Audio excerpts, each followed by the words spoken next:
আসসালামু আলাইকুম রহমতুল্লাহি ওয়া বারাকাতুহু। সম্মানিত প্রিয় দিনী ভাই বোন, আজকে আমরা আলোচনা করব সাধারণ মহাপাপ আর শিরিক কুফুরের মতো মহাপাপের মাঝে কি কি পার্থক্য আছে। সাধারণ মহাপাপ আর শিরিক কুফুরের মতো মহাপাপের মাঝে মূলত চারটা পার্থক্য আছে। এক নাম্বার পার্থক্য হচ্ছে সাধারণ মহাপাপ শিরিক কুফুরের মতো এত জঘন্যতম, এত ভয়ঙ্করতম মহাপাপ নয়। সাধারণ মহাপাপ একদম সিম্পলি পাপ, কার তুলনায়? শিরিক এবং কুফরের মতো মহাপাপের তুলনায়। কিন্তু শিরিক এবং কুফরের মতো মহাপাপ হচ্ছে ভয়ঙ্করতম মহাপাপ। একটা জানলাম আমরা। দুই নম্বর, সাধারণ মহাপাপের বেলায় আল্লাহ রাব্বুল আলামিনের পক্ষ থেকে কোরআনের মাধ্যমে জানিয়ে দেওয়া হয় নাই যে সাধারণ মহাপাপ যারা করবেন তাদেরকে ক্ষমা করা হবে না, এমন কোনো কথা বলা হয় না। তাদেরকে মাফ করা যাবে না, এমন কোনো কথা বলা হয় নাই। কিন্তু শিরিক এবং কুফরের বেলায় সুস্পষ্টভাবে বলা হয়েছে যে শিরিক এবং কুফরের মতো মহাপাপ যারা করবে তাদেরকে কশিন কালো ক্ষমা করা হবে না। সেই কথাটা আল্লাহ রাব্বুল আলামিন কোরআনে এভাবে তুলে ধরেছেন, ইন্নাল্লাহা লা ইয়াগফিরু আন ইউশরাকা বিহি ওয়া ইয়াগফিরু মা দুনা যালিকা লিমান ইয়াশা। অন্যান্য সাধারণ যে সমস্ত মহাপাপ আছে সেই সমস্ত পাপগুলো আমি আল্লাহ ইচ্ছা করলে তোমাদের ক্ষমা করে দিতে পারি, কিন্তু শিরিক এবং কুফরের মতো মহাপাপ যারা করবে তাদেরকে আমি কশিন কালো ক্ষমা করব না। এই কথাটা সুস্পষ্টভাবে বলা হয়েছে। তিন নম্বর, সাধারণ মহাপাপ আর শিরিক কুফরের মতো মহাপাপের মাঝে তিন নম্বর যে পার্থক্যটা আছে সেই পার্থক্যটা হচ্ছে সাধারণ মহাপাপের কারণে আপনার কোনো নেক আমল নষ্ট হবে না। সাধারণ মহাপাপের কারণে আপনার সওয়াব তুলে নেওয়া হবে না আমলনামা থেকে। সাধারণ কোনো মহাপাপের কারণে আপনার আমল সালেহা বরবাদ হয়ে যাবে না। কিন্তু শিরিক এবং কুফরের মতো মহাপাপ এমন ভয়ঙ্করতম মহাপাপ যেই পাপের কারণে আপনার আমল সালেহা নষ্ট হয়ে যাবে, যেই পাপের কারণে আপনার নেক আমল বরবাদ হয়ে যাবে, যে আমলের কারণে যে কুফর শিরিকের মতো মহাপাপের কারণে আপনার আমলনামা থেকে আপনার সওয়াবগুলো তুলে নেওয়া হবে। নাউজুবিল্লাহ। এজন্য শিরিক এবং কুফর এই রকম ভয়ঙ্করতম মহাপাপ। এটা নিজে তো ধ্বংসাত্মক, কিন্তু নিজে ধ্বংসাত্মক হয়েও অন্যকেও ধ্বংস করে দিতে পারে এমন কঠিন ভয়ানক খারাপ জিনিস হচ্ছে কুফর এবং শিরিক। সাধারণ মহাপাপ আর কুফর শিরকের মতো মহাপাপের মাঝে 4 নাম্বার যে পার্থক্যটা আছে সেই 4 নাম্বার পার্থক্যটা হচ্ছে সাধারণ কোনো মহাপাপ করার সাধারণ কোনো মহাপাপ করে যদি কোনো ব্যক্তি মারা যায় তাহলে কালকে আমাদের ময়দানে বিচার করে তাকে তার সেই পাপের শাস্তি দিয়ে তাকে সোজা জান্নাতে দিয়ে দেয়া হবে। আর শিরিক এবং কুফরের মতো মহাপাপ যদি কেউ করে ইন্তেকাল করে দুনিয়া থেকে চলে যায়, মারা যায়, তাহলে হাসরের মাঠে তার বিচার করা হবে। বিচারের মধ্যে তার জন্য চিরদিনের জন্য চিরস্থায়ীভাবে তার জন্য জাহান্নামকে নির্ধারণ করে দেয়া হবে। সবাই বলে নাউজুবিল্লাহ। এই জন্য সাধারণ মহাপাপ আর শিরিক এবং কুফরের মতো মহাপাপের মাঝে এই বিশাল বিশাল চারটা পার্থক্য আছে। আমরা জানলাম সেই পার্থক্যগুলো।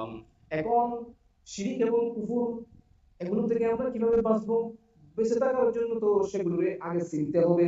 চিনার জন্য তো জানতে হবে কোন কোন কাজ করলে শিরিক হয়, কোন কোন চিন্তা করলে শিরিক হয়, কোন কোন কথা দ্বারা শিরিক হয়, এগুলো আমাদেরকে পুঙ্খানুপুঙ্খানুভাবে জানতে হবে।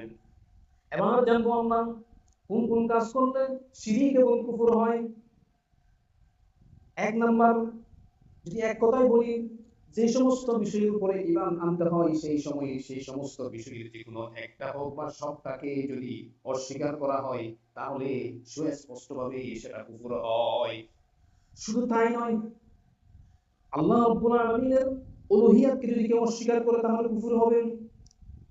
আবার আল্লাহ রাব্বুল আলামিনের রুবুবিয়্যাতকেও যদি কেউ অস্বীকার করে তাহলে কুফর হবে। আল্লাহকে রব হিসেবে এক মানতে হয়, ইলাহ হিসেবে এক মানতে হয়। রব এবং ইলাহ হিসেবে যে আল্লাহ রাব্বুল আলামিনকে যে এক মানতে হয় সেটা যে অস্বীকার করবে সেটাই সেটাই শিরিক এবং কুফর হবে। সেই কুফর হলে কুফরকে তো আর কোনোদিন ক্ষমা করা হবে না। এরপর আসি আমরা রাসূলুল্লাহ সাল্লাল্লাহু আলাইহি ওয়াসাল্লামের সত্যবাদিতা যদি কেউ অস্বীকার করে তাহলে কুফর হবেন। আবার তার নিষ্পাপ ব্যক্তিত্ব যদি কেউ অস্বীকার করে কুফর হবেন। তার পবিত্র চরিত্র যদি কেউ অস্বীকার করে কুফর হবেন। তার নবুয়ত যদি কেউ অস্বীকার করে কুফর হবে। তার নবুয়ত যে সর্বশেষ নবুয়ত এটাই যে অস্বীকার করবে সেও কুফরি করবে, সেও কাফের হয়ে যাবে, নাউজুবিল্লাহ। রাসূলুল্লাহ সাল্লাল্লাহু আলাইহি ওয়াসাল্লামকে যে মহান শিক্ষা নিয়ে পাঠানো হয়েছিল দুনিয়ার মধ্যে, সেই শিক্ষা যদি কেউ অস্বীকার করে তাহলে সরাসরি কুফরি হবেন। আমার যেই দায়িত্বটা দিয়ে রাসূলুল্লাহ সাল্লাল্লাহু আলাইহি ওয়াসাল্লামকে দুনিয়াতে পাঠানো হয়েছিল, সেই দায়িত্বটা তিনি পরিপূর্ণভাবে পালন করেছেন, এটাকে যদি কেউ অস্বীকার করে তাহলে কুফরি হবে। আমার অন্যান্য যত নবী আছেন সমস্ত নবীর নবুয়ত যদি কেউ অস্বীকার করে তাহলে তাহলে কুফরি হবে। শুধু তাই নয়, কোরআন সুন্নাহ দ্বারা প্রমাণিত কোন বিষয়ে যদি কেউ অস্বীকার করে তাহলে সেটা কুফরি হবে। যেমন কোরআন সুন্নাহ দ্বারা প্রমাণিত হচ্ছে নামাজ, রোজা, হজ, যাকাতের মতো ফরজ ইবাদতগুলো যদি কেউ অস্বীকার করে তাহলে কুফরি হবে। আবার হত্যা, দর্শন, ব্যভিচার, জেনা এরকম হারাম বিষয়গুলো যদি কেউ অস্বীকার করে তাহলে কুফরি হবেন। শুধু তাই নয়, নামাজের ভিতরে যে তাহারত আছে, পবিত্রতা আছে, তাহারত, রুকু, সিজদা এবং রাকাতের যে কোনো অংশকে যদি কেউ অস্বীকার করে তাহলে সরাসরি কুফরি হবে। শুধু তাই নয়, আখিরাতের প্রমাণিত কোনো বিষয়ে যদি কেউ অস্বীকার করে তাহলে সরাসরি কুফরি হবে। তাকদীরের কোনো প্রমাণিত বিষয়ে যদি কেউ সন্দেহ আনে, দ্বিধা আনে, অস্বীকার করেন তাহলে সরাসরি কুফরি হবে। আবার ইমানের প্রমাণিত কোনো বিষয়ে যদি কেউ অস্বীকার করে তাহলেও কুফরি হবে। এবং আল্লাহ কর্তৃক নাজিল করা যে সমস্ত নির্দেশনা মানব জীবনের জন্য, যে নির্দেশনাগুলো, যে প্রেসক্রিপশনগুলো মানুষের জন্য দেয়া হয়েছিল, সেই নির্দেশনাগুলোকে যদি কেউ অস্বীকার করে, সন্দেহ আনে, দ্বিধা আনে, তাহলে সরাসরি কুফরি হবে। আল্লাহর কোনো বিধানকে যদি কেউ অকেজ মনে করেন, যুগের সঙ্গে এই বিধানটা কার্যকর নয় যদি কেউ মনে করে, তাহলে কুফরি হবে। আল্লাহর কোনো বিধান নিয়ে যদি কেউ হাসি তামাশা করে, ঠাট্টা মশকরা করে, তাহলে সরাসরি সেটাও কুফরি হবে। আমি অনেকগুলা কুফরির সংজ্ঞা আপনাদের সামনে তুলে ধরেছি। যে বিষয়গুলো আপনাদের বলেছি, এইগুলোর যে কোনো একটা যদি আপনার পক্ষ থেকে হয়ে থাকে তাহলে সেগুলো কুফর বলে গণ্য হবে।